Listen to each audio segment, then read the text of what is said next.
Bismillahirrahmanirrahim. Today I am going to discuss about coupling constant.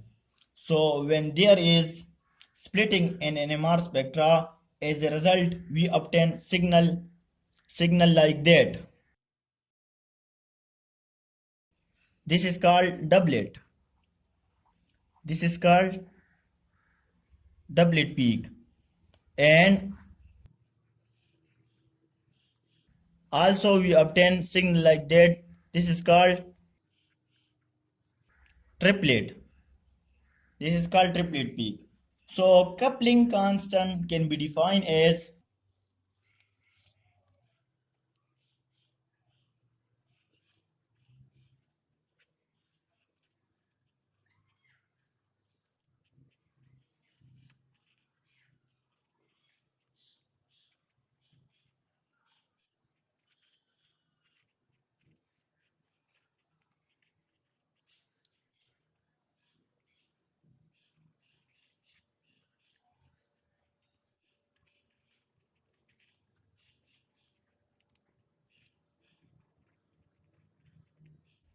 coupling constant. So the definition of coupling constant is that the distance between two adjacent peak of a multiplet is called coupling constant. यानी अगर हमारे साथ NMR spectra के नतीजे में ऐसे peak आ जाते हैं तो इन दोनों पीक के दरमियान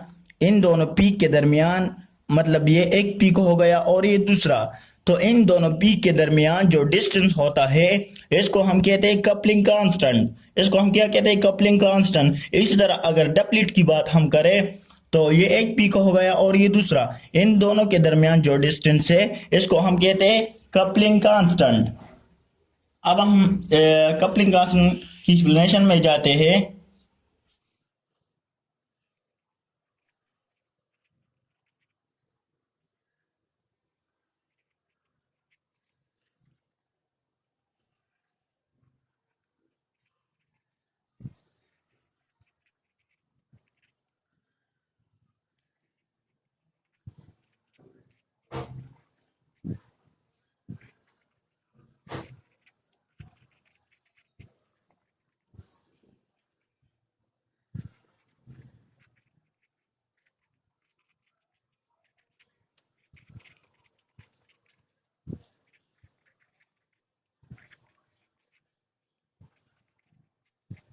Coupling constant can be denoted by J and it is measured in hertz or CPS. What is mean by CPS? CPS mean cycle per second. And the value of coupling constants ranges from 0 to 18 hertz. इसके अलावा अगर हम किसी compound के लिए different field strength पर NMR spectra obtain करते हैं तो इसके लिए केमिकल शिफ्ट की जो वैल्यू होगी वो डिफरेंट होगी, लेकिन इसके लिए जो कपलिंग कांस्टेंट की वैल्यू होगी वो सेम रहेगी। अब ये किस तरह? फॉर एग्जांपल हमने ये दो पीक ड्रा किए, एक ये वाला और एक ये वाला, तो इनके दरमियान जो डिस्टेंस होगी वो सेम रहेगी। इन दोनों पीक के दरमियान जो डिस्टेंस होगी वो सेम होगी, लेकिन इनके लिए जो केमिकल शिफ्ट की वैल्यू होगी वो डिफरेंट होगी। अब इसको हम एक्सप्लेन करते हैं इथाइल ब्रोमाइड के एग्जांपल से।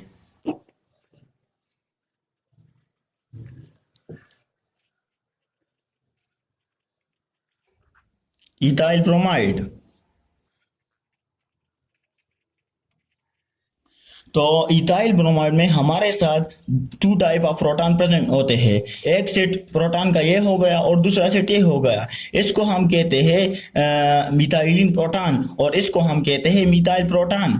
तो ये जो मिथाइल प्रोटॉन के लिए हमारे साथ ट्रिपलेट बनेगा, क्योंकि ये जो मिथाइलिन के प्रोटॉन है वो इस मिथाइल प्रोटॉन के सेट को इफेक्ट करते हैं और मिथाइलिन प्रोटॉन के लिए ये मिथाइलिन प्रोटॉन है। ये क्या है?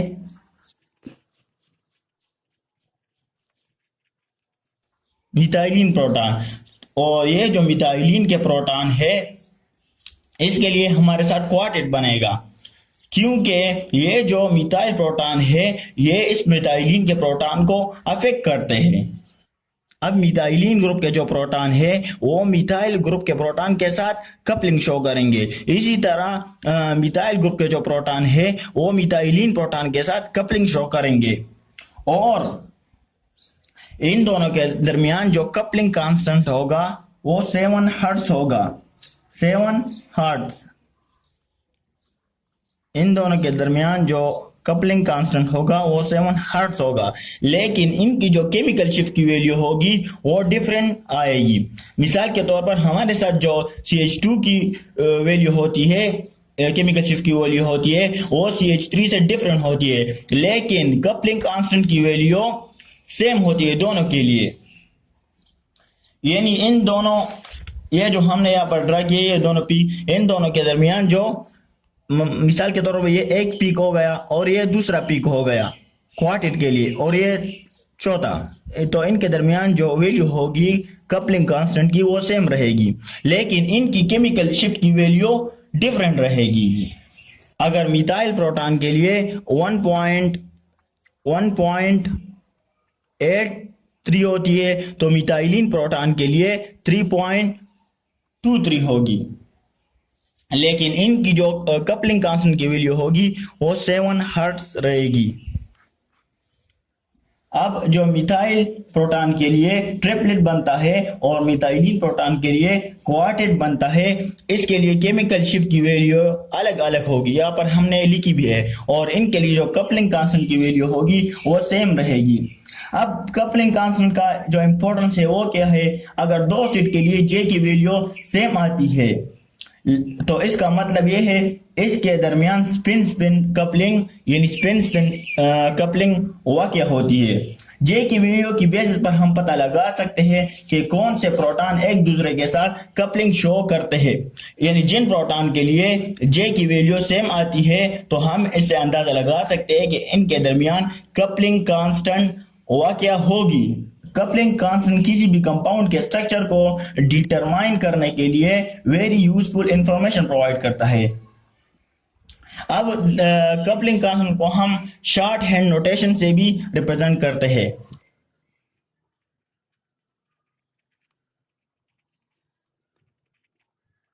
तो कपलिंग कांस्टेंट को हम शॉर्ट हैंड नोटेशन से भी रिप्रेजेंट करते हैं। अगर हम यहां पर लिखे J2, अब यहां पर हमने लिखा है J और इसके अपर स्क्रिप्ट में हमने लिखा है लेफ्ट साइड में 2 और इसके लोअर स्क्रिप्ट में हमने 2 प्रोटॉन लिए हैं, 2 प्रोटॉन लिखे हैं। ये कपलिंग प्रोटॉन है, इसको हम कपलिंग न्यूक्लियाई भी कहते हैं। और ये जो 2 हमने लिखे हैं ये नंबर ऑफ इंटरवीनिंग बॉन्ड को रिप्रेजेंट करते हैं। किस चीज को रिप्रेजेंट करते हैं? नंबर ऑफ इंटरवीनिंग बॉन्ड को। अगर हम इस कंपाउंड का एग्जांपल लें, यहां पर हमने H और HB, तो यहाँ पर इंटरवेनिंग बॉन्ड एक ये वाला और दूसरा ये वाला, तो यहाँ पर 2 इंटरवेनिंग बॉन्ड मौजूद है 2 कपलिंग न्यूक्लियाई के बीच में। एक कपलिंग न्यूक्लियाई ये हो गया और दूसरा कपलिंग न्यूक्लियाई ये हो गया। अब हम दूसरा शॉर्ट एंड नोटेशन लिखते हैं यहाँ पर J3HH।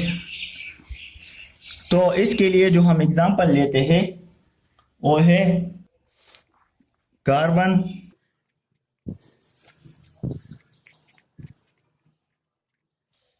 तो यहां पर नंबर ऑफ इंटरवीनिंग बॉन्ड कितने हैं? यहां पर 3 नंबर ऑफ इंटरवीनिंग बॉन्ड है। यहां पर अपर स्क्रिप्ट में आप लोग देख सकते हैं 1 2 3 और 2 कपलिंग न्यूक्लियाई है। इस तरह हम तीसरा एग्जांपल यहां पर लिखते हैं, इसको हम कहते हैं जिमिनल प्रोटॉन। इसको हम क्या कहते हैं? इसको हम कहते हैं जिमिनल प्रोटॉन। और इस प्रोटॉन को, ऐसे प्रोटॉन को हम कहते हैं विसिनल प्रोटॉन। इसको हम जिमिनल प्रोटॉन क्यों कहते हैं? क्योंकि ये दोनों प्रोटॉन एक ही कार्बन एटम से अटैच है। और अगर हम यहाँ पर देखें तो ये दोनों प्रोटॉन अलग अलग कार्बन से अटैच है, यानी अपने एडजेसेंट कार्बन से अटैच है। तो ऐसे प्रोटॉन को फिर हम कहते हैं विसिनल प्रोटॉन और ऐसे प्रोटॉन को हम कहते हैं जिमिनल प्रोटॉन। अब हम तीसरा एग्जांपल यहां पर लिखते हैं। अगर यहां पर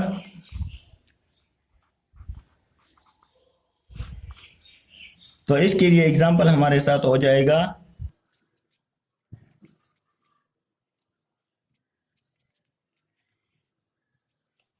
आप लोग यहाँ पर देख सकते हैं, यहाँ पर हमने लिखे 4 और यहाँ पर 2 कपलिंग न्यूक्लियाई है। तो इस कपलिंग न्यूक्लियाई के दरमियान जो बांड मौजूद होते हैं इसको हम इंटरवीनिंग बांड कहते हैं। क्या कहते हैं? Intervening bond. तो यहाँ पर कितने इंटरवीनिंग बांड मौजूद है? 1 2 3 4। तो यहाँ पर 4 इंटरवीनिंग बांड मौजूद है। तो इसको हम रिप्रेजेंट करते हैं शॉर्ट एंड नोटेशन से इस तरह। अब कपलिंग कांस्टेंट का जो रिलेशन है वो इंटरवीनिंग बांड के साथ किस तरह है इसको हम डिस्कस करते हैं। तो कपलिंग कांस्टेंट मैग्नीट्यूड ऑफ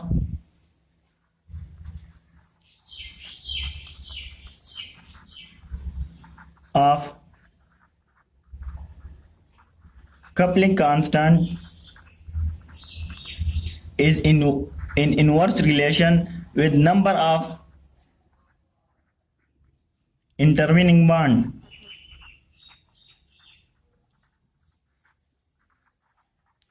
यानी कपलिंग कांस्टेंट की जो वैल्यू होगी वो इंटरवीनिंग बांड के साथ इनवर्स रिलेशन में होगी। अगर इंटरवीनिंग बांड हमारे साथ ज्यादा होते हैं तो कपलिंग कांस्टेंट की जो वैल्यू होगी वो कम होगी। अब यहाँ पर जो हमने 3 एग्जांपल डिस्कस किए, यहाँ पर जो हमने ये तीनों एग्जांपल डिस्कस किए, तो यहाँ पर आप लोग देख सकते हैं कि यहाँ पर इंटरवीनिंग बांड, यहाँ पर नंबर ऑफ इंटरवीनिंग बांड कितने हैं यहाँ पर इसमें, तो वो सिर्फ 2 है। तो यहाँ पर कपलिंग कांस्टेंट की वैल्यू ज्यादा हो क्योंकि यहाँ पर इंटरवीनिंग बांड कम है। और अगर हम एक एग्जांपल में देखें तो यहाँ पर इंटरवीनिंग बांड 3 है। तो यहाँ पर कपलिंग कांस्टेंट की value as compare to this low होगी क्योंकि यहाँ पर इंटरवीनिंग बांड ज्यादा है। और यहाँ पर अगर हम देखें तो यहाँ पर नंबर ऑफ इंटरवीनिंग बांड 4 है। तो यहाँ पर कपलिंग कांस्टेंट की वैल्यू कम होगी सबसे।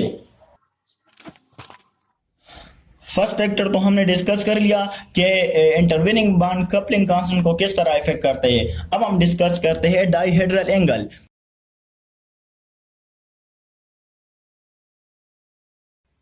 इसको हम रिप्रेजेंट करते हैं अल्फा से। अब डाइहेड्रल एंगल कपलिंग कांस्टेंट को किस तरह इफेक्ट करता है? तो डाइहेड्रल एंगल हम उस एंगल को कहते हैं अगर ये हमारे साथ कार्बन हो गया और ये प्रोटॉन और ये दूसरा प्रोटॉन, तो इसके प्लान के बीच के एंगल को हम डाइहेड्रल एंगल बोलते हैं। तो यहां पर ऐसे एंगल बनेगा, तो इस एंगल को हम डाइहेड्रल एंगल कहते हैं। तो ऐसे एंगल को हम डाइहेड्रल एंगल कहते हैं। अब ये कपलिंग कांस्टेंट को किस तरह इफेक्ट करता है? तो अगर डाइहेड्रल एंगल की वैल्यू 0 होगी या 180 डिग्री होगी तो वहां पर कपलिंग कांस्टेंट की वैल्यू मैक्सिमम होगी। कौन सी चीज मैक्सिमम होगी? Coupling constant.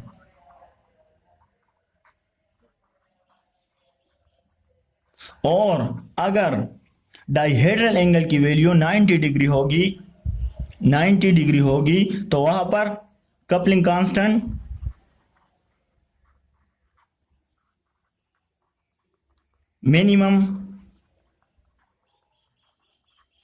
मिनिमम होगा।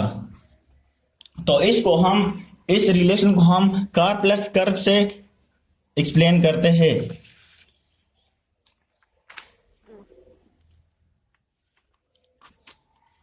कार प्लस कर्व को हम किस तरह बनाते हैं?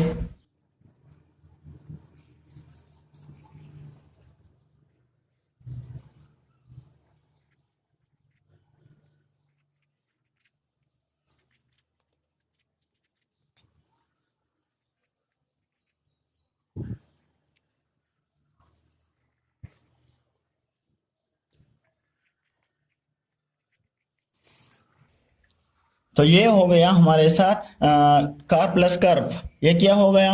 कार प्लस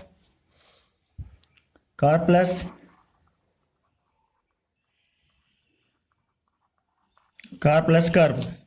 तो अगर आप लोग यहाँ पर देखें तो जब यहाँ पर डाइहेड्रल एंगल 0 है तो कपलिंग कांस्टेंट की वैल्यू ज्यादा है, आप लोग यहाँ पर देख सकते हैं। और 180 पर भी अगर आप लोग यहाँ पर देखें तो वहां पर भी कपलिंग कांस्टेंट ज्यादा है। लेकिन अगर हम 90 डिग्री पर देखें तो 90 डिग्री पर कपलिंग कांस्टेंट की वैल्यू बहुत ज्यादा कम है। तो इस तरह कपलिंग कांस्टेंट के साथ डाइहेड्रल एंगल का रिलेशन है। मतलब क्या हुआ, 90 डिग्री पर कपलिंग कांस्टेंट की वैल्यू कम होगी और 0 और 180 डिग्री पर कपलिंग कांस्टेंट की वैल्यू ज्यादा होगी। अब कुछ स्ट्रक्चरल यूनिट के लिए कपलिंग कांस्टेंट की वैल्यू डिस्कस करते हैं। तो फर्स्ट हमारे साथ है विसिनल प्रोटॉन। तो यहाँ पर जो इंटरवेनिंग बॉन्ड है वो कितने हैं, 1 2 3, और ये इन दोनों कपलिंग न्यूक्लियाई के दरमियान है। और इसके लिए जो कपलिंग कांस्टेंट की वैल्यू होगी वो 6 to 8 हर्ट्ज होगी। और इस तरह ये भी हमारे साथ एक कंपाउंड है, इसके लिए जो कपलिंग कांस्टेंट की वैल्यू होगी वो 7 to 11 हर्ट्ज होगी। और इस कंपाउंड के लिए जो कपलिंग कांस्टेंट की वैल्यू होगी, ये विसिनल प्रोटॉन है। ये क्या है, ये विसिनल प्रोटॉन है और ट्रांस फॉर्म में है और ये सिस फॉर्म में है। तो इसके लिए जो कपलिंग कांस्टेंट की वैल्यू होगी वो 13 to 18 हर्ट्ज होगी। और ये दोनों प्रोटॉन जिमिनल प्रोटॉन को रिप्रेजेंट करते हैं। ये दोनों प्रोटॉन जिमिनल प्रोटॉन को रिप्रेजेंट करते हैं क्योंकि ये एक ही कार्बन से अटैच है। तो इसके लिए जो कपलिंग कांस्टेंट की वैल्यू होगी वो 0 to 18 होगी। यहाँ पर हमने 20 लिखा है लेकिन 0 to 18 होगी। और ये भी जिमिनल प्रोटॉन को रिप्रेजेंट करता है क्योंकि ये एक ही कार्बन एटम से अटैच है। और इसके लिए कपलिंग कांस्टेंट की वैल्यू 7 हर्ट्ज होगी। अगर हम एरोमेटिक कंपाउंड में बात करें तो इसके यहाँ पर आप लोग देख सकते हैं कि यहाँ पर नंबर ऑफ इंटरवेनिंग बॉन्ड 3 है।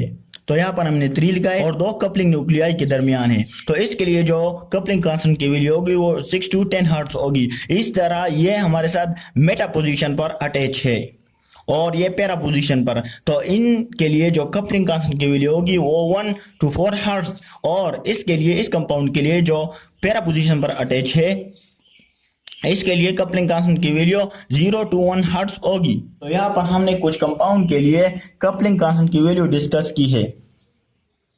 तो this is all about coupling constant and factor that affect coupling constant. Okay, thanks.